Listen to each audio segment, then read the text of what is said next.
আমি মোবাইলে অ্যাপ বের করে দেবো, ওই অ্যাপে 5 টাইমের নামাজ হবে, আপনি শুনবেন, আপনার পরিবারের লোক শুনবে, যাদের শোনার দরকার নেই তারা শুনবে না। আপনারা শুনলেন উগ্রবাদী খুনি কসাই মুদির বাহিনী কি বলছে। সে বলছে যে শুভেন্দু অধিকারীকে বলতেছে বা ভারতের সরকারকে বলতেছে যে ভারত সরকার যেন একটা অ্যাপস বের করে, যে অ্যাপসের মাধ্যমে আজান সবার কানে পৌঁছাবে, অর্থাৎ মসজিদের আজান বন্ধ করে দেওয়া হোক।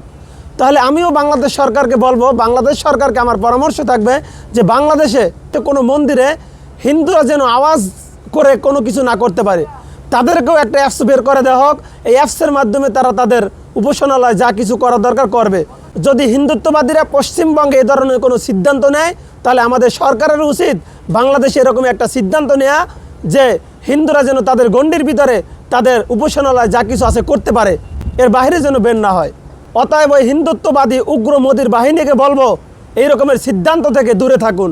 সারা বাংলায়, পশ্চিমবঙ্গে, কলকাতা সব জায়গায় আজান হবে, নামাজ হবে এবং সেটা প্রকাশ্যে হতেই হবে।